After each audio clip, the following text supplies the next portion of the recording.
Vamos a conversar justamente sobre ese tema con el general Roberto Quiabra, ex titular de Defensa, quien ha ocupado la misma silla del señor Cateriano.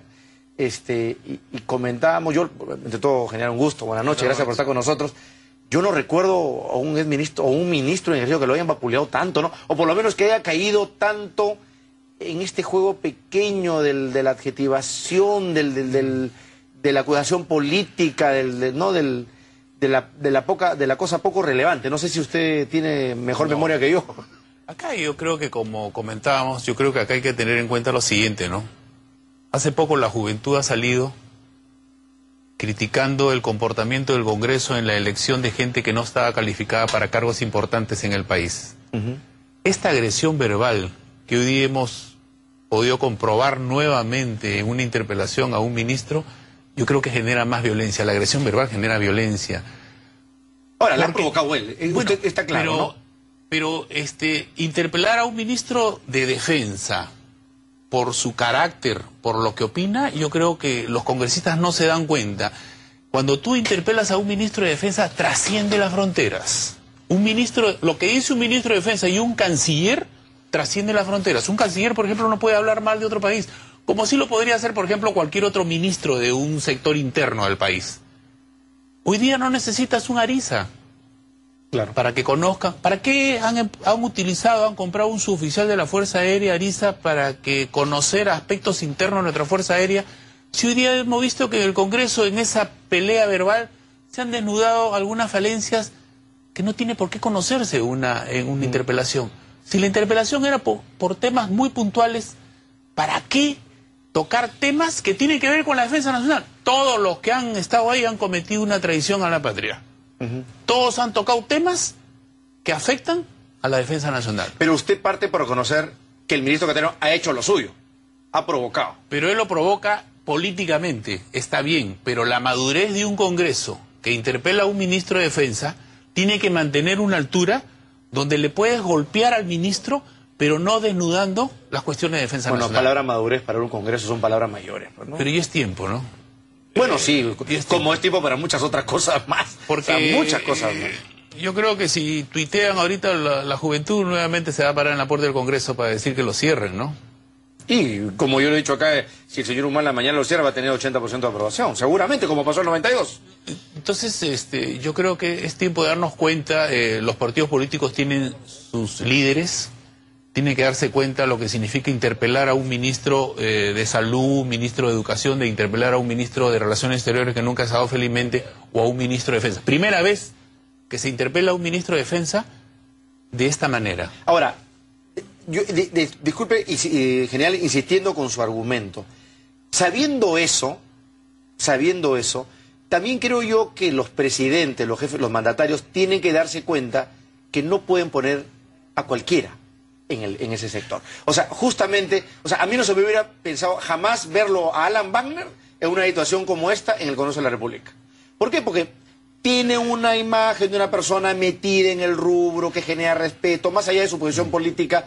O sea, yo no lo veo a Alan Wagner al costado de Alan García o de Alejandro Toledo decir, yo no me voy a ir ni a París ni a Tokio, ¿me entiende? O sea, así como es lógico que usted dice, también está en el mandatario en cuidar a quién pone en el puesto, ¿no? Bueno, en los últimos años hemos visto que los sectores más golpeados en nombramiento de ministros han sido Interior y Defensa. De repente, Cateriano es un buen ministro de Justicia, o un buen premier, por ahí, no sé. De repente estoy especulando. De repente le estoy dando nombres al presidente. Yo insisto en que cada vez que se quiere mover al ministro de Economía, todos reclaman. Obvio. A nadie se le ocurriría poner un cirujano, ¿no? Claro. O un abogado como ministro de Economía. Sin embargo, el Ministerio de Interior y el Ministerio de Defensa, sin ofender, ponemos a cualquiera, o sea, de cualquier profesión, que desconoce el sector. Y cuando uno desconoce el sector, en un momento donde las Fuerzas Armadas están haciendo operaciones, debe ser bien difícil. Es como si usted colocara pues a un maestro en el sector salud. Claro. Lo tendrías perdido en Zapatero los reclamos. A tus zapatos. Yo creo que eso forma parte de por qué hay algunos sectores que funcionan y otros no funcionan. En todos los sectores siempre ponen uno que sea afín a la cartera, menos Interior y Defensa. ¿Y dónde son los mayores problemas, las mayores vulnerabilidades hace 10 años? Interior y Defensa. Es tremendo. Sí, pues porque mañana puede salir tranquilamente un titular en un diario ecuatoriano, chileno, argentino. Al ministro de Defensa peruano le dijeron, ¿no es cierto? No. Si a tu representante político le dice que eres un gatito faldero, tus Fuerzas Armadas, ¿qué cosas son? Sí, pues. Si es el que te representa políticamente a tu fuerza que le da la seguridad a tu país, todo el mundo le dice que es un gatito faldero o que obedece órdenes de una persona que no es el presidente, entonces no necesitas un espía. Sí, pues. No, en realidad ya le hiciste el trabajo. Porque corporativamente, el personal militar en actividad hoy en día, que está representado por él, ¿cómo se siente? ¿Este es el que nos representa? A este me lo vapulean. Ante los jefes de cada uno de las instituciones armadas, ¿cómo queda, no? Es tremendo. Ahora, vamos a los temas importantes y de fondo, porque esto es parte de la política menuda. Lamentable, pero que tiene, por supuesto, como dice el general Quiabra, efectos en otros niveles. Pero, Brahim, ¿no? Una de las cosas que más se le ha criticado al gobierno, dicho sea de paso, el presidente no habló mucho, creo que casi nada, en su discurso. Un minuto le dedicó al Brahim, cuando es uno de los focos de mayor preocupación. Como usted hemos hablado varias veces del asunto y hemos hablado de que este es un problema absolutamente multisectorial, que este es un tema que tiene que ver con la responsabilidad de instituciones, no solamente de la Fuerza Armada, sino la policía, sino, por ejemplo, con el rol que cumple la SUNAT, con la visión de desarrollo integral que se otorgue a la zona, con la labor propiamente falta de efectivos capacitados, preparados, especializados. ¿Cuál es su evaluación respecto al tema del Brahim? Para mí, en lo personal, seguimos equivocados en la definición del enemigo.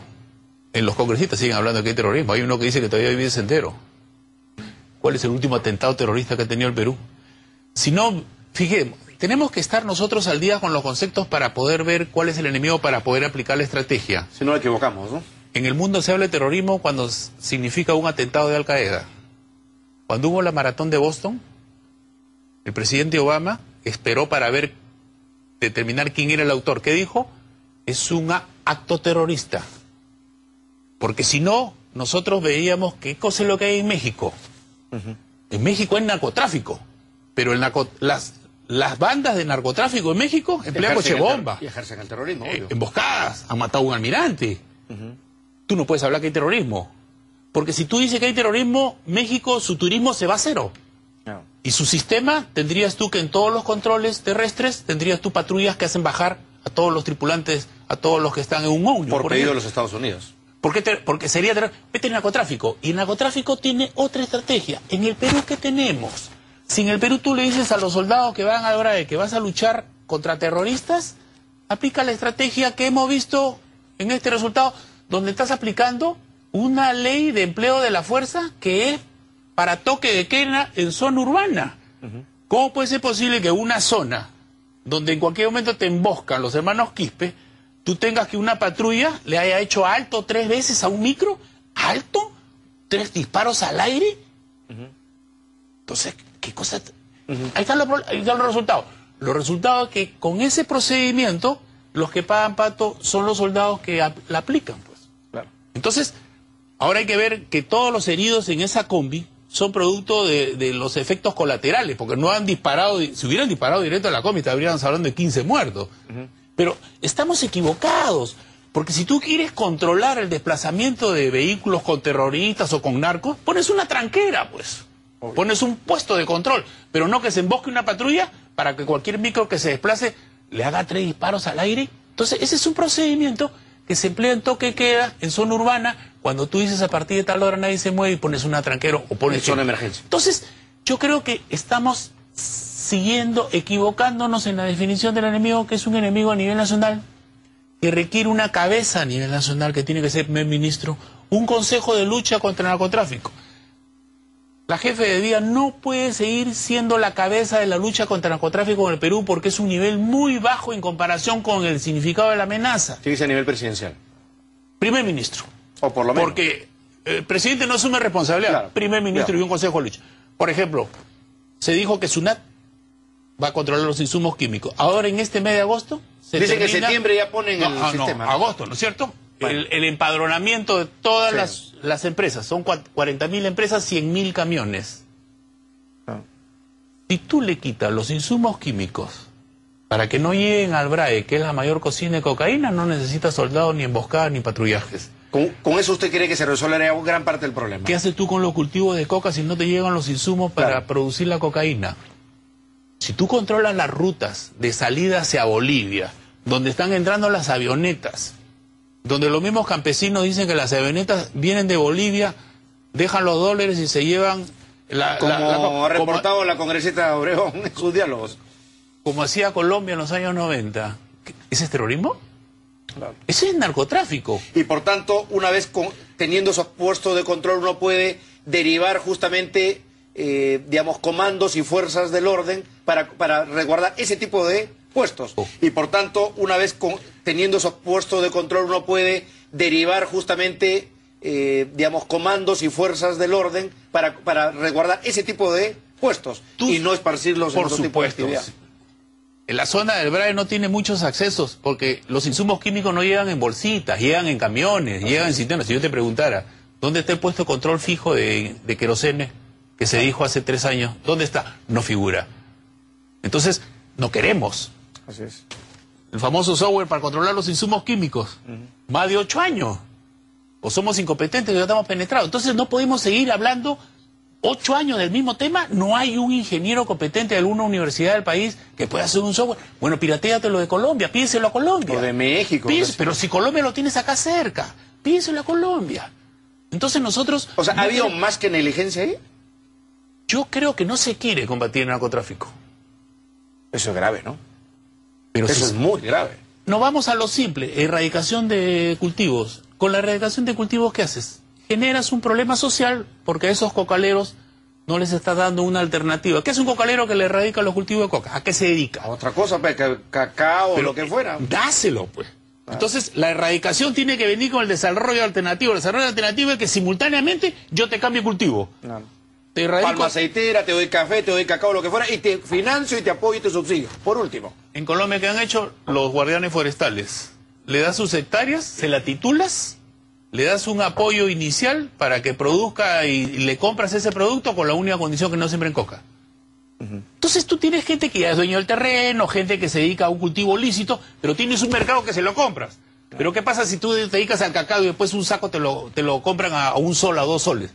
Mejor me dedico a la coca. Y no estamos como en los 80, yo me acuerdo de la época de Agustín Mantilla, donde en realidad parte del interés de no convertir el narcotráfico era por un tema de divisa, ¿no es cierto? O sea, los dólares del narcotráfico un poco que equilibran nuestra balanza comercial, pero ahora ya no, pues ahora sobran los dólares. Pero ahora habría que ver por qué hay tantas camionetas 4x4, ¿no? Bueno, hay mucho... O tanto boom de la construcción, hay o tantos casinos. Mucho lavado de dinero. ¿Se controla el lavado de activos? No se controla. No con la fuerza que debería hacerse. Acá tú tienes un fiscal que quiere combatir el narcotráfico y se demora 1 año en darle una información bancaria. Entonces, si tú formas un consejo de lucha con todas las instituciones que tienen que ver, Dirandro, la unidad de investigación financiera, el fiscal contra el crimen organizado, las notarías, a todos, donde el sistema de información fluye automáticamente sin que tú la pidas, entonces tú dices, estos quieren pelear. Si tú tienes intercambios bilaterales con Colombia, con Ecuador, con Chile, con los países vecinos para ver quién entra y quién sale, y para ver quiénes son esos empresarios que vienen con 50 soles e invierten en el Perú unas inversiones de millonada, entonces tú estás combatiendo con narcotráfico y no necesitas emboscarte. Ahora, general, si hemos tenido a un presidente de Congreso, a una bancada que ha respaldado y a un ex candidato, hoy presidente, que ha respaldado por años a una persona de la zona del Guayá, que se conocía, que se sabía de su ligazón directa e indirecta con narcotraficantes de la zona, es que se le ha dado empleo en el Estado, ¿qué podemos esperar? Era parte de la Comisión de Defensa del Congreso. Miembro de la Comisión de Defensa del Congreso de la República, por Dios. ¿Qué podemos? O sea, ahí sí le doy la razón a usted, ¿ah? Pero ahí me entran todas las sospechas del mundo. Yo le pregunto, siempre se dice que se derrotó militarmente a Sendero en el centro del país y no se consolidó esa victoria militar. ¿Con quién? Con la presencia del Estado. No hubo esa consolidación, con educación, salud, carreteras, con todo lo que estamos hablando. ¿Y quién lo ha topado? El narcotráfico. Pregunto yo, ¿cuántos partidos políticos, estos que se llaman partidos políticos, presentan candidatos en esa zona? Ninguno. Entonces, uno ve que todos los presidentes de región, todos los alcaldes son favorables a los agricultores cocaleros, que los agricultores cocaleros son vulnerables al narcotráfico, que el narcotráfico es un enemigo mucho más peligroso que Sendero y el MRTA juntos. Además, por la cifra, porque sabemos que más del 70-80% de la producción cocainera del Perú va a un destino informal. Pero todos lo saben. Entonces, ¿qué haces? Te dedicas a combatir el terrorismo. Es como si en los años 80... Es crearnos un nuevo enemigo, ¿no?, que nos satisfaga a todos. Es que, ¿sabes qué pasa? Nos es. hemos olvidado rápidamente de la historia, de los 20 años que hemos sufrido de violencia, y estamos esperando que la violencia del narcotráfico y la narcocorrupción ingrese a nuestro país y estemos como México. En México lo han criticado mucho al presidente Calderón, porque en 5 años ha tenido 70.000 muertos. Pero el presidente Calderón dijo, si yo no hubiera sacado a las Fuerzas Armadas, hoy día el presidente lo pone en el crimen organizado. Con toda absoluta facilidad. Si ya tenemos congresistas, si seguimos así, dentro de poco nos van a colocar a un... ¿Cuál es el siguiente paso? El siguiente paso que nos van a poner uno que no valora el negocio, pues. Porque estos actos de terrorismo tienen una connotación económica. No me valores el negocio. Entonces, si tú me dejas trabajar en el BRAE, donde sigo produciendo la mayor cantidad de cocaína, porque somos el primer productor mundial de cocaína, o no nos hemos dado cuenta. Nadie ha dicho eso.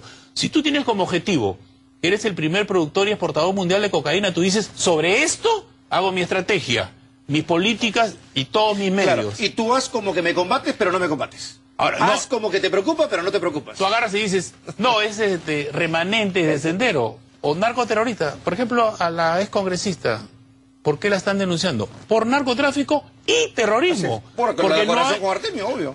Porque no hay la figura legal de narcoterrorista. Ahora, si tú me dijeras que el que es narcoterrorista le vas a meter cadena perpetua, bienvenido sea, pero no hay. Entonces, tú no le puedes decir a las Fuerzas Armadas que vas a ir al BRAE, pero para combatir a terroristas. Entonces comienzan a emboscarse. Comienzan a abrir bases contrasubversivas en las alturas. ¿Para qué? Para desgastar a los muchachos. Claro. Porque tenemos cuántos años y no tenemos resultados. ¿No tenemos resultados en qué? En la reducción del narcotráfico. La reducción del narcotráfico, ¿tú cómo lo ves? Con cuando tú incautas insumos, olvídate de los cultivos. Yeah. Porque la productividad hace que menos hectáreas haya más producción de cocaína. Incautación de insumos químicos e incautación de cocaína. Claro. Con eso mídete. No me midas con erradicación de hectáreas de coca, de 20 hectáreas, 100.000. No.